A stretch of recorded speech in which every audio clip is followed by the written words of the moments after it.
Halo semuanya, selamat datang di kanal Yehanedi. Ingat ya, belajar sejarah itu asik loh, tapi untuk kali ini kita nggak akan lihat ke masa lalu. Justru sebaliknya, kita akan coba melompat jauh ke depan buat ngebayangin sebuah ide yang super radikal yang mungkin kedengarannya kayak di film fiksi ilmiah. Sebuah masyarakat yang berjalan tanpa uang sama sekali. Coba deh, bayangin sejenak. Kamu bangun pagi di kota futuristik yang keren banget ini. Semua kebutuhan kamu, mulai dari makanan sampai tempat tinggal, semuanya tersedia gratis. Nggak ada lagi tuh konsep orang kaya atau orang miskin. Ini bukan cuma lamunan loh, ini adalah visi yang benar-benar diusulkan oleh para pemikir serius. Nah, ini dia kan pertanyaan utamanya, apakah ide gila ini adalah solusi jenius untuk semua masalah di dunia? Atau ya cuma mimpi di siang bolong yang nggak mungkin banget buat diwujudkan? Yuk kita coba bedah bareng-bareng konsep yang luar biasa ini. Ternyata orang yang mikirin soal dunia tanpa uang ini nggak cuma satu. Ada beberapa cetak biru atau model yang udah diusulkan. Nah, sekarang kita bakal lihat 3 visi yang paling terkenal yang mencoba menjawab pertanyaan gimana caranya. Oke, model yang pertama ini datang dari sebuah kelompok bernama The Venus Project. Konsep intinya itu disebut ekonomi berbasis sumber daya. Gampangnya gini, anggap aja seluruh planet bumi ini dan semua isinya itu adalah milik kita bersama. Jadi semua barang dan jasa itu ya tinggal diakses saja, kapanpun kamu butuh tanpa perlu bayar. Terus gimana caranya biar semua itu bisa berjalan? Kuncinya satu, teknologi. Visi ini sangat-sangat bergantung pada otomatisasi dan kecerdasan buatan atau AI. Tujuannya adalah untuk mengelola semua sumber daya planet kita secara super efisien, memproduksi apapun yang kita butuhkan, dan yang paling penting, membagikannya secara adil ke semua orang. Jadi, poin utamanya begini. Menurut The Venus Project, akar dari semua masalah kita, kemiskinan, kejahatan, perang, itu bukan manusianya, tapi sistem ekonominya. Sistem yang terus-menerus mengejar keuntungan inilah yang dianggap sebagai biang kerok dari semuanya. Nah, kalau visi yang pertama tadi sangat bergantung sama teknologi, visi yang kedua ini lebih fokus ke struktur sosialnya. Model ini dikembangkan oleh 2 ekonom, Michael Albert dan Robin Hahnel.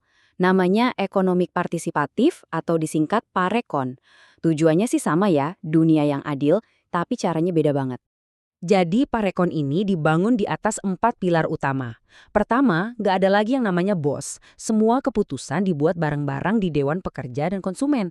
Kedua, semua pekerjaan itu dibikin seimbang. Jadi setiap orang dapat campuran tugas, ada yang memberdayakan, ada juga yang sifatnya rutin. Ketiga, kamu dibayar bukan karena hasil atau bakatmu, tapi berdasarkan seberapa besar usaha dan pengorbananmu yang dinilai sama teman-teman kerjamu. Dan yang terakhir, nggak ada lagi pasar bebas. Semuanya direncanakan secara partisipatif oleh seluruh masyarakat.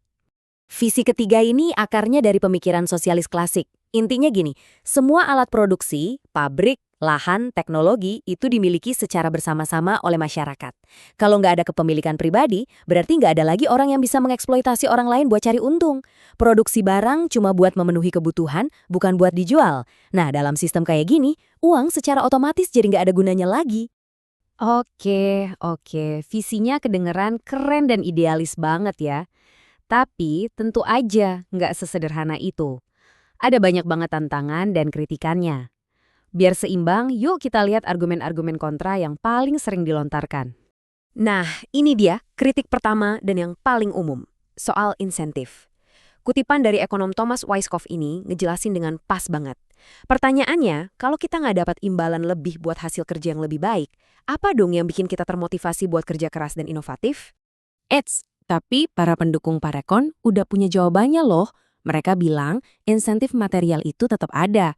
Semakin tinggi peringkat usahamu menurut rekan-rekanmu, semakin besar juga hak konsumsi yang kamu dapat. Selain itu, mereka juga menekankan pentingnya insentif non-materi, kayak pengakuan dari masyarakat. Dan mereka berargumen, bukannya lebih adil ya kalau kita menghargai usaha keras seseorang, bukan cuma bakat atau keberuntungan semata? Oke, ini ngebawa kita ke tantangan besar selanjutnya, efisiensi. Terutama soal ide kompleks pekerjaan yang seimbang, di mana, katakanlah, seorang dokter bedah juga harus ikut bersih-bersih rumah sakit. Emangnya itu masuk akal? Nah, disinilah perdebatannya jadi seru. Para kritikus bilang, ya sayang banget lah kalau seorang ahli bedah yang super jago harus nyapu lantai. Itu kan pemborosan bakat. Tapi para pembelanya ngejawab, Kerugian kecil itu bakal ketutup sama keuntungan yang jauh lebih besar, yaitu para pekerja yang lebih bahagia, lebih terlibat, dan merasa berdaya yang pada akhirnya justru akan jadi jauh lebih produktif. Dan ini dia kritik terakhir yang mungkin paling menusuk, yaitu soal kebebasan individu. Weisskopf berpendapat kalau sistem ekonomi yang semuanya direncanakan dan diawasi bareng-bareng, pada akhirnya pasti akan mengorbankan kebebasan pribadi kita untuk memilih dan juga privasi kita. Para pendukung sistem ini membalasnya dengan sebuah pertanyaan balik yang mendasar. Sebenarnya apa sih arti kebebasan ekonomi itu? Apakah kebebasan itu berarti kita bebas melakukan apa aja, termasuk bebas untuk menindas atau mengeksploitasi orang lain demi keuntungan pribadi? Menurut mereka, sistem seperti Parekon ini justru meningkatkan kebebasan yang paling esensial. Kamu tetap bebas kok milih mau kerja apa, tinggal di mana, atau mau mengonsumsi apa. Satu-satunya kebebasan yang dihilangkan adalah kebebasan untuk punya kekuasaan atau kekayaan yang jauh lebih besar dari orang lain yang pengorbanannya sama. Jadi, setelah kita lihat semua visi dan juga kritik-kritiknya, kita jadi sadar kalau perdebatan ini tuh ternyata jauh lebih dalam dari sekedar ngomongin tentang alat tukar. Kutipan dari Jacques Fresco, pendiri The Venus Project ini keren banget ya. Ini ingetin kita kalau pada akhirnya tujuan dari sistem ekonomi apapun itu seharusnya cuma satu, untuk meningkatkan kualitas hidup manusia, bukan cuma buat numpuk harta atau angka di rekening. Nah, disinilah intinya. Diskusi tentang dunia tanpa uang ini sebenarnya memaksa kita untuk bertanya pada diri sendiri. Nilai-nilai apa sih yang kita mau jadi fondasi masyarakat kita? Apakah kita mau masyarakat yang didasari persaingan? Atau masyarakat yang didasari kerjasama? Mementingkan keuntungan? Atau mementingkan manusia? Aku mau ninggalin kalian dengan pertanyaan ini. Coba deh, lupain dulu semua kerumitan teknisnya. Kalau kamu bisa mendesain sebuah masyarakat dari nol, nilai-nilai apa yang bakal kamu jadiin pilar utamanya? Nah, sekarang giliran kalian.